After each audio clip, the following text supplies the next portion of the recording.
This is CNN Breaking News. And we begin this hour with President Trump set to meet with his cabinet as a key part of his second-term agenda hangs in the balance right now up on Capitol Hill. And after a week of tariff whiplash here in the United States as the president's trade war clearly intensifies. And as we know, Wall Street doesn't like the uncertainty, right? Wednesday's green bounce after the tariffs were paused, that has turned into Thursday's red reality check.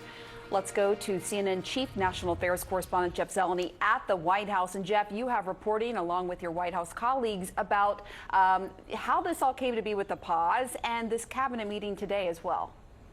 Good morning, Pamela. It certainly was an extraordinary turn of events yesterday, not even quite 24 hours ago, but we have learned that it certainly was the advice that the president was receiving from some members of his cabinet, including the Treasury Secretary, Scott Bessent, who will be in that room today when the cabinet is meeting.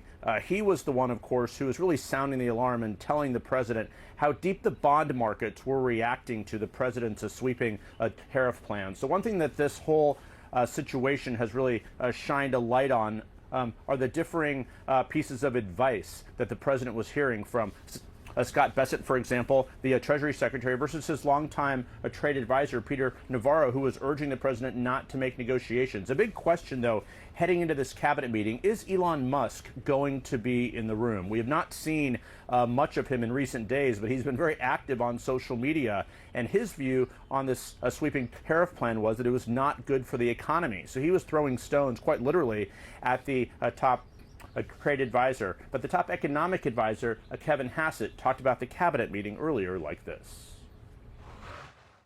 USTR has informed us that there are maybe 15 countries now that have made explicit offers that we're studying and considering and, deciding whether they're good enough to present to the president. The Chief of Staff's office has asked all the principals that have, skin in the game to come and discuss what their views are about how this should go. And that's what the purpose of the meeting is.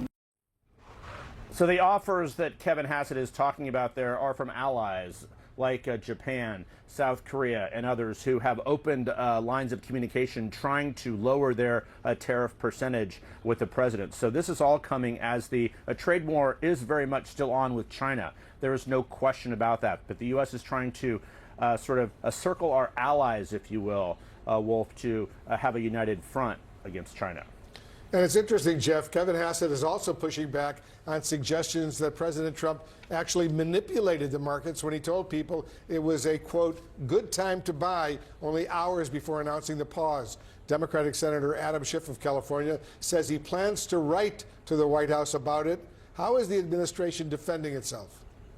Well, if there is no question that timeline of a few hours between when the president sent that message, be cool, time to buy, versus about 1:18 yesterday afternoon East Coast time when the president sent out his message about a pause on this. What happened during that intervening time? Did anyone have a heads up at all? Kevin Hassett, again, the president's top economic advisor, told us a short time ago that there was no insider trading or any type of activities going on, but Democrats on Capitol Hill are not convinced of that. But Wolf, the reality is, since Republicans control Capitol Hill, there will not be any type of a committee investigation. However, this will be something, a moment in time, really those 4 hours in time yesterday that will be viewed in the coming days. But for now, at least, the trade war on against China, the cabinet meeting is underway shortly, Wolf. All right, Jeff Zeleny at the White House for us. Jeff, thank you. So let's check in now with CNN business and politics correspondent Vanessa Yurkevich. She is standing by at the New York Stock Exchange. Vanessa, what are you seeing right now?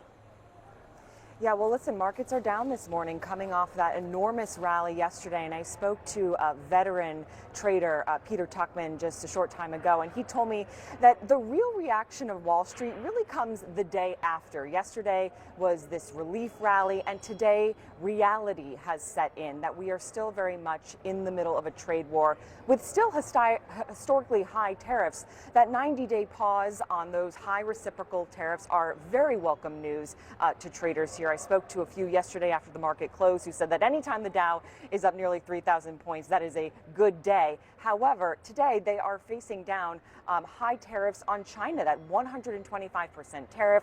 You have those tariffs in place, 25% on autos. And then, of course, you have that 10% universal tariff that is in effect right now. And you see the markets there right now, the Dow down about more than 2.5%. Look at the NASDAQ down more than 4%.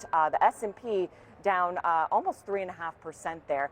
But the big questions that I'm hearing from traders here today are sort of what are the off-ramps here to this trade war? What are the negotiations that need to be happening between these more than 75 countries in the administration? And then especially looking at China, because so many of the companies that are traded on Wall Street here have direct ties to China, get many of their products from China. So what does that look like?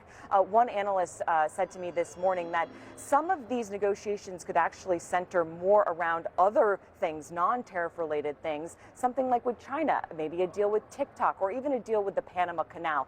Those are the questions that they have. What is the off-ramp for this trade war for the president? So here today, I would say less uncertainty, but still a level of uncertainty about where this trade war is going, Pamela. Obviously, we're not seeing sort of those dramatic swings this morning that we've seen in the past several weeks. That is because very much investors here know we're still in the middle of this. Obviously, though, good sign that that 90-day pause went into effect just yesterday, Pamela. Yeah, I mean, clearly investors are sending a signal, though, that they understand this is far from over. There's a lot to be worked out. But you do have businessmen like billionaire investor Bill Ackman, a Trump ally, celebrating this pause. He was among the business leaders who had turned on the president over his tariff plans. He's now praising the pause and implementing many of those taxes. What can you tell us about that? Yeah, well, we know the past several days leading up to these reciprocal tariffs going into effect, Bill Ackman, who, as you mentioned, is a billionaire, he is the founder of a huge hedge fund, he was saying that these tariffs would be, I'm reading here, quoting, economic nuclear war. So he said that leading up to Wednesday's tariffs, and he was warning that this could be really terrible for the economy. Now that the president has reversed course and put this 90-day pause into effect, he is coming out and saying that, yes, he was raising concern, but he's praising the president in what he calls the art of the deal, that the president actually did right by this deal. And Bill Ackman and other billionaires were raising those alarms for several days, but many of them are seeing a little bit more of a relief here that the president has maybe listened to advisors, as Bill Ackman said, and really sort of put into place more of a better roadmap for billionaires right now that really, you know, they play in the stock market. They obviously have their businesses tied to the stock market, Pamela. They can be against him one day and with him the next day as they see their stocks rise, Pamela. All right, Vanessa Yurkevich, thanks so much. Let me bring in Anna Stewart. So, Anna, we've been seeing European stocks rallying, not just on the news that the Americans were pausing these tariffs for 90 days, but also the fact that the Europeans were going to reverse the retaliatory tariffs that they put into effect yesterday as well. Take us through that. Look at that rally. It's pretty strong, and that's largely because, of course, European markets were actually closed when the 90-day pause was announced. So they didn't have a rally yesterday. We're seeing it here, and I think it is being sustained as well by the fact that the EU is also going to pause for 90 days. Although the EU Commission President Ursula von der Leyen said that while they will pause for 90 days, if negotiations are not satisfactory, our countermeasures will kick in. So a bit of a warning there. But I think for European investors, this is possibly the first time that it's actually felt like almost a reality that perhaps the US administration will negotiate with them. Up to this point, the EU has, for instance, offered 0 for 0 tariffs on industrial goods, on autos, and that's frankly been ignored. So perhaps this is an opportunity. Very different story elsewhere in the markets. Of course, Wall Street has opened lower today.